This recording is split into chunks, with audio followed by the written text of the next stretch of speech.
देखिए यहाँ पर हम देखेंगे जैसे कि इस वीडियो के अंदर क्या देखना पड़ेगा हमें। एस्टिमेशन और कॉस्टिंग से रिलेटेड क्वेश्चन है। टोटल वैसे तो 155 के आसपास क्वेश्चन है। दो वीडियो हम पहले बना चुके हैं और एक ये वीडियो है। 3 वीडियो या 4 वीडियो में कंप्लीट हो जाएंगे सारे 153 क्वेश्चन। चैप्टर नंबर 9 है और ये सारे क्वेश्चन है रेलवे में पूछे गए, प्रीवियस ईयर में पूछे गए क्वेश्चन है। जहाँ पर ये देखिए जेई में पूछा गया है। जेई में ज्यादातर क्वेश्चन जेई में पूछे गए हैं। एस्टिमेशन और कॉस्टिंग में आपका देखिए लाइटिंग स्कीम का एस्टिमेशन कैसे करते हैं, इलेक्ट्रिक इंस्टॉलेशन, मशीन का इंस्टॉलेशन किस तरीके का जाता है, उनके लिए रिलेटेड आईई के रूल क्या है, यानी इंडियन एनर्जी के रूल क्या है, अर्थिंग प्रैक्टिस और आईई के रूल क्या है, वो सब चीजें हैं यहाँ पर। ठीक है, तो अभी हम बात करते हैं जैसे कि एक एक 1 बाय 1 क्वेश्चन देखते हैं और आंसर देखेंगे उनके साथ में ही।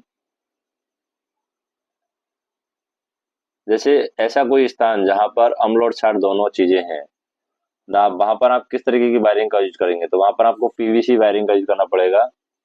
जहां पर अम्ल, क्षार, नमी, जल और वातावरण में परिवर्तन पाए जाते हैं वहां पर हमें पीवीसी वायरिंग का यूज करना होता है। ठीक है, नेक्स्ट देखें। नेक्स्ट क्वेश्चन है विच type of fire extinguisher is not suitable for electric fire. Electric fire अगर लगी हुई है तो किस टाइप का फायर एक्सटिंग्विशर आपके लिए सुटेबल नहीं रहेगा?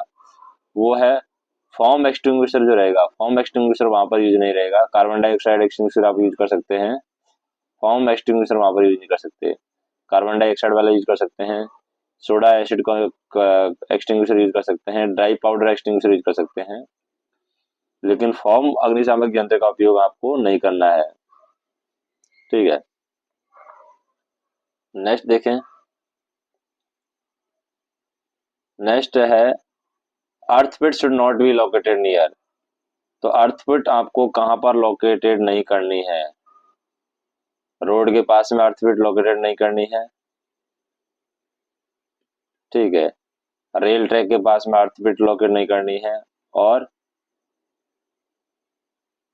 पेवमेंट्स यानी फुटपाथ है वहां पर उसके पास में भी आपको अर्थपिट लोकेट नहीं करनी है।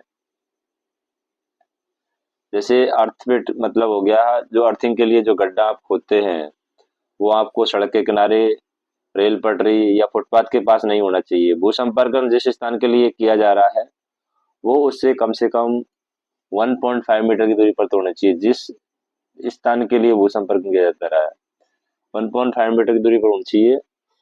और भूसंपर्कन के लिए भूतार या भू इलेक्ट्रोड एक ही पदार्थ के होने चाहिए। जो भी आप तार यूज कर रहे हैं और इलेक्ट्रोड यूज कर रहे हैं वो एक ही पदार्थ के होने चाहिए। भू इलेक्ट्रोड को जमीन के अंदर वर्टिकली स्थापित करना चाहिए और भूमि की विभिन्न सतहों से उससे संपर्क होना चाहिए।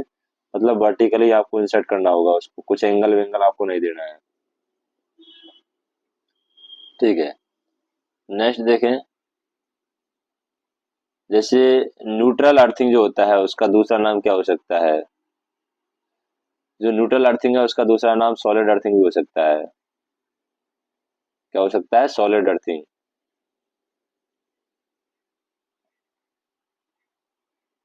ठीक है, नेक्स्ट क्वेश्चन देखें। Electrical appliances are connected at home. मतलब कौन से कॉम्बिनेशन में इलेक्ट्रिकल एप्लियंस है जो कि होम में कनेक्टेड किए जाते हैं? वो है पैरेलल कॉम्बिनेशन में। जो भी होम की एप्लीकेशन है आपकी पैरेलल कॉम्बिनेशन में कनेक्ट की जाएंगी।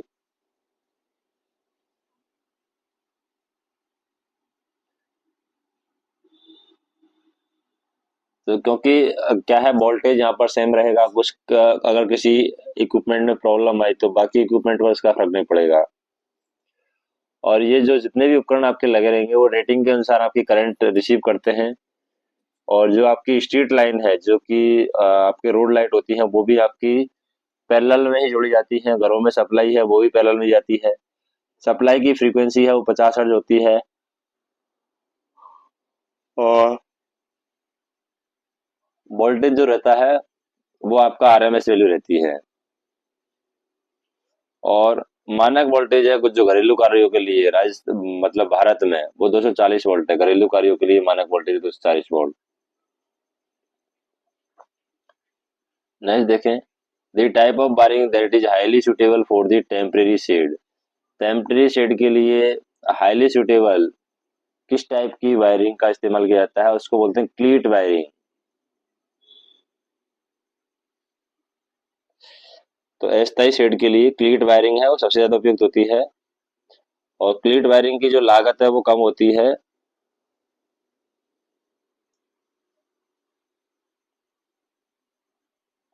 और इस वायरिंग में नमी से कोई प्रोटेक्शन नहीं दी जाती है। इस वायरिंग का प्रयोग है हम अस्थायी प्रतिष्ठानों में करते हैं, और बहुत ही सरल वायरिंग ही होती है क्लीट वायरिंग।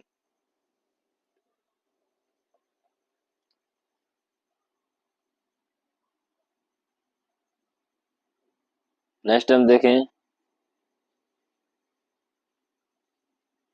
फ्लेक्सिबल वायर, जो कि यहाँ पर यूज नहीं किया जाता है। वो कौन सा है फ्लेक्सिबल वायर? जैसे टीवी में फ्लेक्सिबल वायर हम यूज करते हैं, ठीक है। टेबल फैन में हम फ्लेक्सिबल वायर यूज करते हैं, ठीक है। तो ये थोड़ा सा जूम कर देता हूँ। टीवी में और टेबल फैन में भी हम फ्लेक्सिबल यूज करते हैं। टेबल लाइट में भी हम फ्लेक्सिबल यूज करते हैं। सीमेंट फैक्ट्री में हम फ्लेक्सिबल वायर का यूज नहीं करते हैं, तो ये ऑप्शन गलत है। सीमेंट फैक्ट्री में हम सॉलिड वायर का उपयोग करते हैं, फ्लेक्सिबल वायर का इस्तेमाल नहीं करते हैं। नेक्स्ट देखें, चीपेस्ट सिस्टम कौन सा है वायर का? अगर सस्ता सिस्टम बताना है आपको, तो वो है क्लीट वायरिंग, सबसे चीपेस्ट सिस्टम है। सबसे सस्ती प्रणाली आपकी क्लीट वायरिंग होगी, और सबसे महंगी जो प्रणाली है वायरिंग की, वो होती है कॉन्सील्ड। कौन सी होती है? कॉन्सील्ड कंड्यूट, जो छिपी हुई दीवार की वायरिंग होती है, उसको बोलते हैं concealed conduit wiring. CONCEALED, concealed conduit wiring. Concealed conduit wiring है।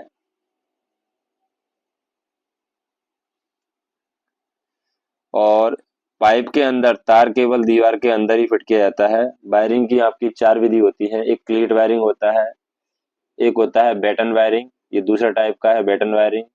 पहला होता है क्लीट वायरिंग, तीसरा होता है कंड्यूट वायरिंग, और चौथा होता है आपका कॉन्सील्ड कंड्यूट वायरिंग। इस तरीके की कोई वायरिंग भी नहीं होती है कैसिंग कैपिंग वाली, तो ठीक है, इसको बढ़ा देते हैं। नेक्स्ट देखते हैं, और कौन सी टाइप की वायरिंग है जिसकी लाइफ है वो लॉन्ग मानी जाती है? तो कंड्यूट वायरिंग है। कंड्यूट वायरिंग की लाइफ है वो ज्यादा होती है, ज्यादा टिकाऊ होता है, क्योंकि तार है पाइप में सुरक्षित पड़ा रहता है। क्योंकि जो पाइप होता है, पाइप के अंदर तार दिया जाता है, उसको बोलते हैं कंड्यूट वायरिंग। और वातावरण का इस पर इफेक्ट नहीं पड़ता है, एनवायरमेंट का इस पर इफेक्ट नहीं पड़ता है। और लेकिन इसके लिए, कंड्यूट वायरिंग के लिए आपको अच्छे कामगारों की जरूरत होती है, जो भी उस फील्ड में काम करना जानते हैं, उसकी आपको यहाँ पर जरूरत होती है, ठीक है। अभी आ जाते हैं नेक्स्ट क्वेश्चन पे। Cutting plier use for electric work. तो कटिंग प्लायर अगर आप यूज कर रहे हैं इलेक्ट्रिक वर्क के लिए, तो उसके अंदर इंसुलेशन तो होना ही चाहिए, क्योंकि हो सकता है लाइव वायर रहेगा तो शॉक लग सकता है। इंसुलेशन होना बहुत जरूरी है।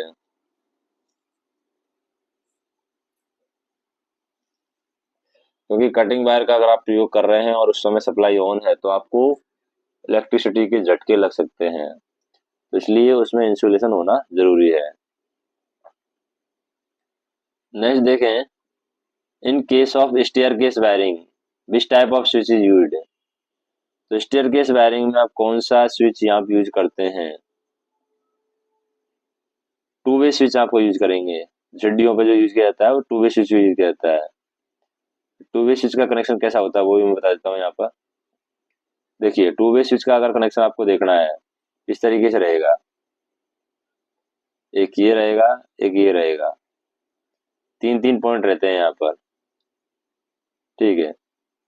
टू वे स्विच की बात कर रहा हूँ मैं। इसको आप डायरेक्ट जोड़ देंगे, इसको आप डायरेक्ट जोड़ देंगे, और जैसे यहाँ से सप्लाई आ रही है, इसको सप्लाई के एक पॉइंट से जोड़ देंगे, ठीक है। तो दूसरी सप्लाई आ रही है, इसको आपने किस में लगा दिया? बल्ब में लगा दिया, और इस पॉइंट में फिर यहाँ पर सप्लाई लगा दिया। अभी देखिए, यहाँ से सबसे पहले आपने ऑन किया, जैसे मान लो आपने ऊपर की साइड ऑन किया, ऊपर की साइड ऑन करते ही ये जिससे जुड़ जाएगा वायर, यहाँ का कनेक्शन यहाँ पर आ जाएगा और ये नीचे की साइड जुड़ा रहेगा पहले से। ठीक है, ये इससे जुड़ा रहेगा, इसके थ्रू चला जाएगी सप्लाई और बल्ब जल जाएगा। अगर आपने इधर से दबा दिया इसको तो ये कनेक्शन हट जाएगा यहाँ से, तो ये बल्ब बुझ जाएगा ऊपर जाके। तो ऐसे आप कर सकते हैं। तो ये होता है two way switch connection. Next देखते हैं 12 नंबर देख लेते हैं। चलो ठीक है, ये रहा। Replacement of wiring is not easy in which type of wiring. तो विच टाइप ऑफ वायरिंग में रिप्लेसमेंट वायर का कॉन्सील्ड वायरिंग जो होता है, छिपी हुई वायरिंग होती है, वहां पर रिप्लेसमेंट उतना इजी नहीं होता है। तो वायरिंग दीवार के अंदर होती है, इसलिए यहाँ पर रिप्लेसमेंट इजी नहीं होता है।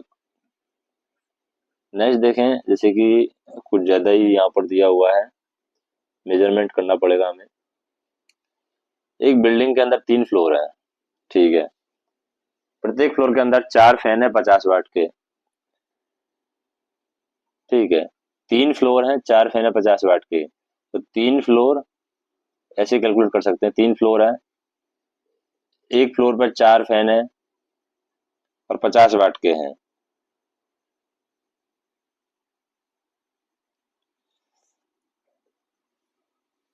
तो टोटल पंखे कितने हो गए? 12 पंखे हो गए और 50 वाट के हैं। अब वो कितने घंटे चलते हैं वो भी देखना पड़ेगा। ऑपरेट 12 आवर पर डे, मतलब 12 से मल्टीप्लाई कर देंगे इसको, तो ये आ जाएगा 7200 वाट। ये तो ये होगा पंखों का, पंखे इतना एनर्जी आपका कंज्यूम कर रहे हैं 7200 वाट। फिर बोल रहा है एक वन एसी है 300 वाट की, जो कि 2 घंटे ऑपरेट होती है, 3000 वाट की है, 3000 वाट की है। एक एसी, एक फ्लोर पे एक ही एसी रहेगी, 3 एसी हो जाएंगी आपकी, और 2 घंटे पर डे चलती है। तो ये हो जाएगा आपका कितना? 18,000, 18,000 वाट एसी का हो जाएगा। Determine the energy consumption of building in June. जून में आपको एनर्जी कंजम्पशन निकालनी है, तो ये तो पर डे की आई है 18,000।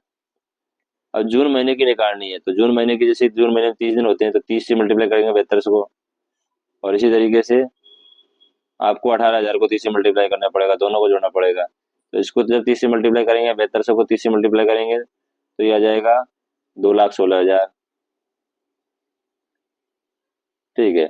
और 18,000 को 30 से मल्टीप्लाई करेंगे तो ये आ जाएगा 5,40,000। क्या आ जाएगा? 5,40,000। दोनों को हम जोड़ देंगे तो ये आ जाएगा 756 किलोवाट आ जाएगा। तो 756 किलोवाट ही हमारा आंसर आ जाएगा। इस तरीके से हम कैलकुलेट कर लेंगे। नेक्स्ट देखें, wiring clip are usually made of. Clip जो है आपकी स्टील की बनी होती है, वायरिंग क्लिप जो होती है। वायरिंग क्लिप 25 mm और 30 mm की साइज के बने होते हैं।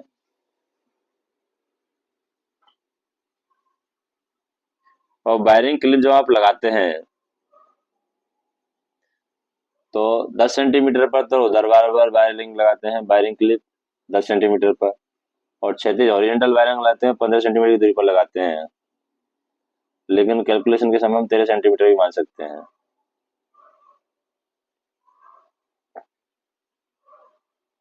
ठीक है, नेक्स्ट आ जाते हैं।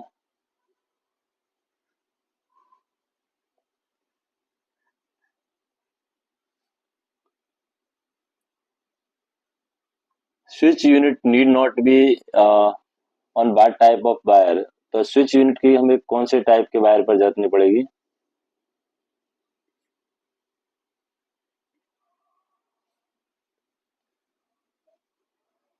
ये देख, ऐसे कर लेते हैं, चलो।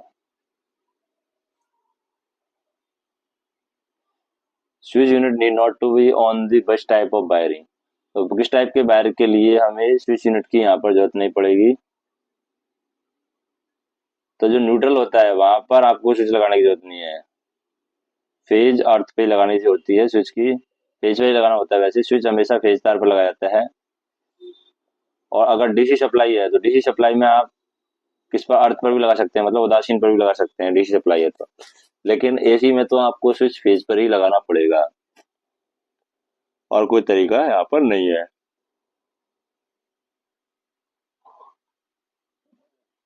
अब पूछ रहा है क्वेश्चन अगला कि जो घरों में वायरिंग की जाती है उसमें हम इंसुलेशन कौन सा यूज करते हैं। तो घरों में वायरिंग के लिए तो पीवीसी इंसुलेशन यूज किया जाता है। ठीक है। At what level of current flow during the electric shock death is possible. तो इलेक्ट्रिक शॉक के लिए किस लेवल पर करंट फ्लो कराई जाएगी कि डेथ भी पॉसिबल है। तो वो आपका है 50 से 100 मिली एम्पियर तक अगर करंट बहेगी तो उससे आपकी डेथ भी हो सकती है। ठीक है। नेक्स्ट हम देखें,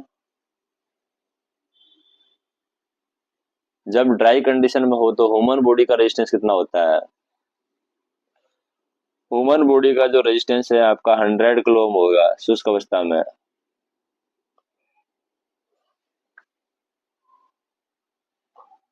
कितना होगा, 100 किलो ओम होगा।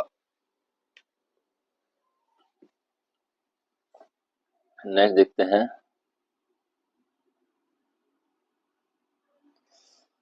इन wiring and winding,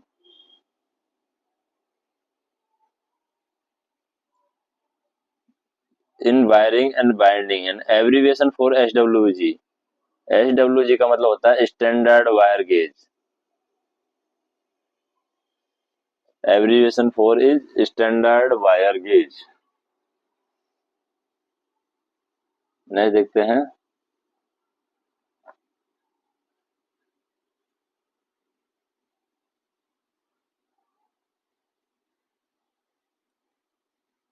electricity bill हमें जनरेट करना है। एक कमरा है जो 40 वाट का बल्ब है, प्रतिदिन 10 घंटे जलता है और उसकी कीमत 1 रुपये प्रति इकाई के हिसाब से क्या होगी जनवरी माह की। जनवरी में कितने दिन होते हैं, 40 वाट का है, प्रतिदिन 10 घंटे जलता है और जनवरी का 30 दिन होता है। 31 दिन हो गया, 31 से मल्टीप्लाई करेंगे। ठीक है, तो हो जाएगा 124,000, 1000 का भाग दे देंगे यहाँ पर, 12.4 आ जाएगा। 12.4 आंसर क्या रहेगा, 12.4 रहेगा।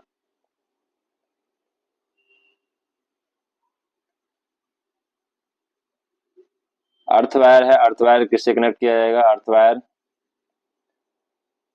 अर्थ वायर आपका ग्राउंड से कनेक्ट किया जाएगा।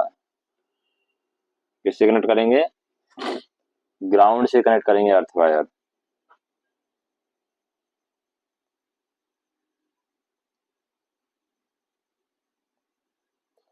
और अगर कोई एरर आता है, कोई भी एरर आएगा,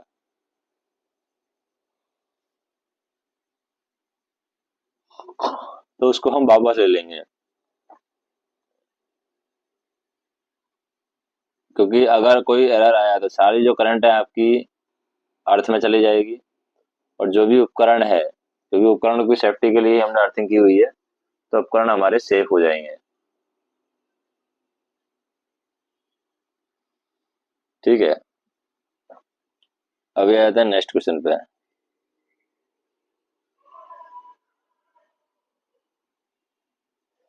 the factor on which earth resistance value depend on. तो फैक्टर जिन पर अर्थ रेजिस्टेंस की वैल्यू डिपेंड करती है वो कौन से हैं। सॉइल की कंडीशन कैसी है उस पर डिपेंड करती है, मॉइस्चर कंट्रोल कैसा है सॉइल का उस पर डिपेंड करता है, सॉइल का टेम्परेचर कैसा है उस पर डिपेंड करता है। तो जो अर्थ रेजिस्टेंस की वैल्यू है उसमें आप देख सकते हैं मृदा की स्थिति, मृदा की आर्द्रता और मृदा के तापमान पर निर्भर करती है, क्योंकि किसी भी घटक के परिवर्तन से प्रतिरोध के मानों में परिवर्तन हो ही जाता है।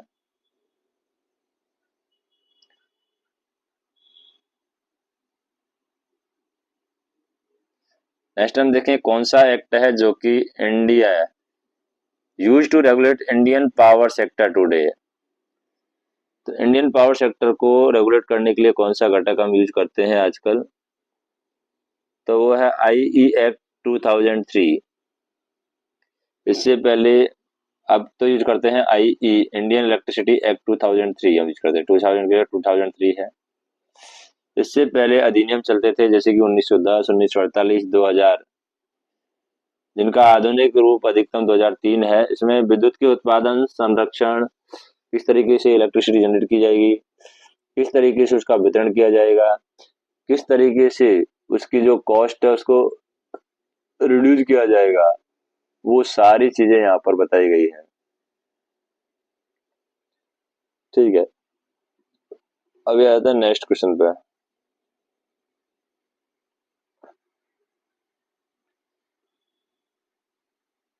नेक्स्ट क्वेश्चन है, ये सिंबल आप देख रहे हैं, ये किस टाइप का सिंबल है? देखिए, ये जो सिंबल है इलेक्ट्रिकल वायरिंग में, ये टू वे स्विच का सिंबल है। इसका two way switch, two way switch दो स्थानांतरणों से कोई भी लैंप को हम कंट्रोल कर सकते हैं, और सीढ़ियों पे लगा जाता है ज्यादा टू वे स्विच। कहाँ पे लगाते हैं? सीढ़ियों पे लगाते हैं। एक स्विच हम ऊपर की तरफ लगा देते हैं सीढ़ियों पर, एक तरफ नीचे की तरफ लगाते हैं। नीचे आएंगे तो वापस बंद कर देंगे, ऊपर जाएंगे तो स्विच को चालू कर देंगे। ये लॉजिक रहता है।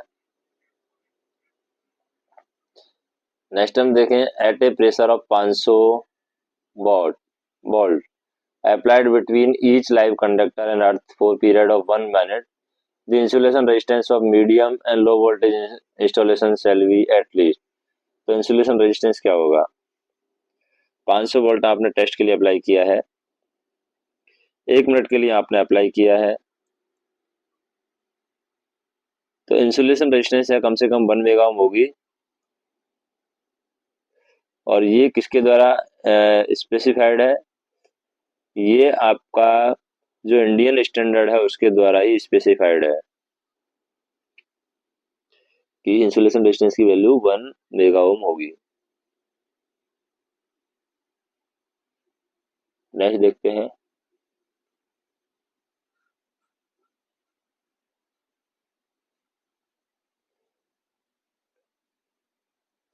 अगर सुरक्षा आपको सुनिश्चित करनी है तो अर्थिंग इलेक्ट्रोड का प्रतिरोध कितना होना चाहिए? लो होना चाहिए। जितना लो होगा उतना ज्यादा बेटर है, क्योंकि लीकेज करंट है आसानी से आपकी ग्राउंड हो जाएगी।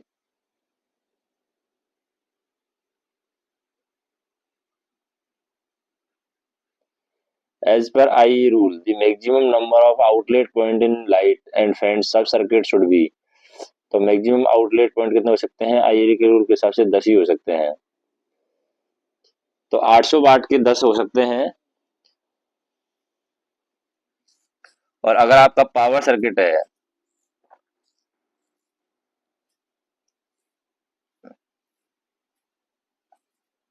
तो पावर सर्किट में क्या होगा? पावर सर्किट में 3000 वाट के या 15 एम्पियर के दो सर्किट हो सकते हैं।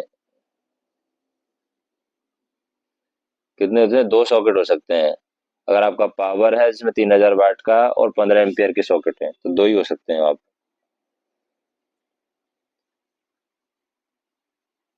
अर्थिंग आपको क्यों करनी होती है?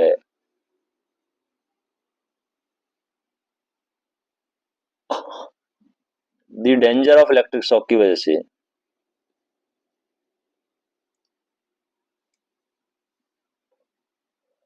क्योंकि इलेक्ट्रिक शॉक से हम प्रोटेक्शन ले लेते हैं अगर अर्थिंग हम कर देते हैं, क्योंकि अगर बहुत हैवी करंट अगर कभी किसी कारण से फ्लो होती है तो अर्थिंग के द्वारा नीचे चली जाएगी। और अर्थिंग इलेक्ट्रोड जो होती है वो सबसे बढ़िया क्वालिटी की तभी मानी जाएगी जब उसका रेजिस्टेंस की वैल्यू सबसे कम होगा। ठीक है, अभी आते हैं नेक्स्ट क्वेश्चन पे।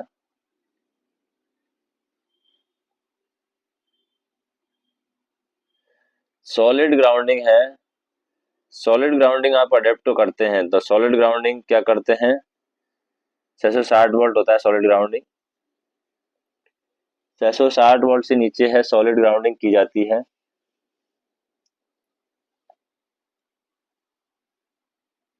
और अलग अलग हम देख सकते हैं, जैसे कि सॉलिड ग्राउंडिंग की जाती है 660 वोल्ट से नीचे। इसमें और भी नीचे दिया रखा है कौन कौन सिस्टम में कौन कौन सी ग्राउंडिंग की जाती है। रेजिस्टेंस ग्राउंडिंग है वो 3.3 केवी से 11 केवी तक रेजिस्टेंस ग्राउंडिंग करते हैं। और इंडक्टिव ग्राउंडिंग है करते हैं, पीटरसन कुंडलन का ग्राउंडिंग भी करते हैं, वोल्टेज ट्रांसफार्मर का भी ग्राउंडिंग करते हैं। और लो वोल्टेज के लिए ही हम भूसंपर्कन जो है वो करते हैं, मतलब 660 वोल्ट तक हम प्रयोग करते हैं भूसंपर्कन।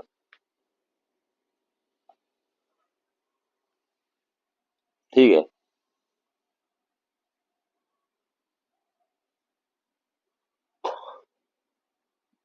नेक्स्ट देखते हैं।